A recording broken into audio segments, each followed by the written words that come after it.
Dark world দেখছিলেন, কেমন লাগছে? ভালো, আসলে কাহিনী নির্ভর চলচ্চিত্র আমি যতদূর জেনে এসেছি। আর মুস্তাফিজুর রহমান মানিক উনি তো জাতীয় চলচ্চিত্র পুরস্কার প্রাপ্ত একজন পরিচালক, আমরা সবাই জানি। ওনার অনেকগুলো চলচ্চিত্রই আছে ভালো এবং কাহিনী নির্ভর, এটা জেনে আসলে আসা। এছাড়া ডার্ক ওয়ার্ল্ডের ছোট্ট একটা ভূমিকায় আমি আছি আসলে, নিউজ প্রেজেন্টারের একটা চরিত্রে। ছায়াছবি সুন্দর, কাহিনী নির্ভর এবং চিত্রায়নও খুব সুন্দর, খুব ভালো লাগছে। ধন্যবাদ। যেহেতু আপনি এখানে অভিনয় করেছেন, আপনি বলছেন যে এটার কাহিনী সুন্দর, দর্শকও হলে এসেছে আজকে, কিন্তু ঈদের সিনেমায় যে জোয়ারটা থাকা দরকার সেটা আসলে ডার্ক ওয়ার্ল্ডে আছে কিনা?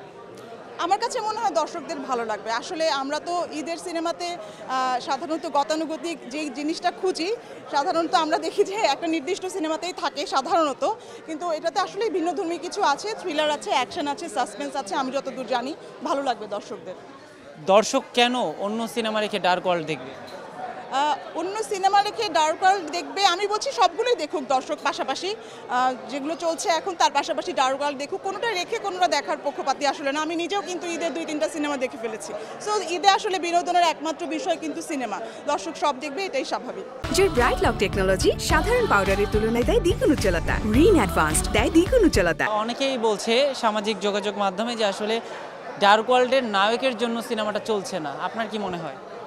এই ব্যাপারে আসলে আমি কিছু বলতে পারছি না, কারণ আমার কাছে নায়কের অভিনয় কিন্তু ভালোই লাগছে। হয়তো বা এটা ওনার প্রথম চলচ্চিত্র, পরবর্তীতে নিশ্চয়ই পাওয়া যাবে। তবে আমার মনে হয়েছে প্রথম একজন অভিনেতা হিসেবে উনি খুব ভালো করছে অভিনয়, আমার কাছে এখন পর্যন্ত ভালোই লেগেছে। ডার্ক ওয়ার্ল্ডে আপনার অভিনয়ের অভিজ্ঞতা কেমন ছিল? আমার অভিজ্ঞতা খুবই ভালো। মুস্তাফিজুর রহমান মানিক ভাই খুবই সহযোগী এবং উনি আমাকে যথেষ্ট সম্মান প্রদর্শন করেছেন একজন সিনিয়র নিউজ প্রেজেন্টার হিসেবে, এবং আমার জায়গাটিও ভূমিকাটিও আমি যেরকম চেয়েছিলাম সেরকমভাবেই উনি উপস্থাপন করেছেন খুব সুন্দরভাবে। থ্যাংক ইউ সো মাচ মানিক ভাইকে এর জন্য। আর কাজের তো আমি আসলে কাজের ক্ষেত্রটা বলবো, মানে কাজটা আমি আমার মতো করে করতে পেরেছি। উনি আমাকে আসলে কোনো ব্যাপারেই কোনো কিছু বলেনি বা জোর আরোপ করেনি আর কি। ডার্ক ওয়ার্ল্ড দেখলেন, কেমন লেগেছে? ভালো লেগেছে। যদি বলি কতটুকু ভালো লেগেছে? অনেক ভালো লেগেছে। আর ছোট্ট একটা ক্যারেক্টারে আমিও আছি, তো আমার একটু অল্প সময়ের প্রেজেন্স আছে, সো এই জন্য আরও বেশি ভালো লাগছে। নিজেকে বড় পর্দায় দেখেছি। আপনার চরিত্রটা নিয়ে যদি একটু বলেন। আমার চরিত্র, আমি একজন নিউজ প্রেজেন্টার।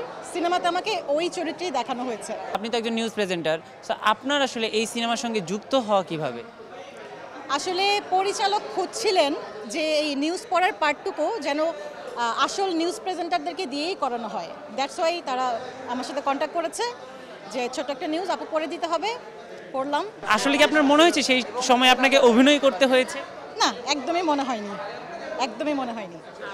এবার ঈদে যে সিনেমাগুলো মুক্তি পেয়েছে আমরা দেখেছি যে আসলে তুফান সিনেমা নিয়ে দর্শকের অনেক বেশি আগ্রহ, তো সেই জায়গায় ডার্ক ওয়ার্ল্ড দর্শক কেন দেখবে?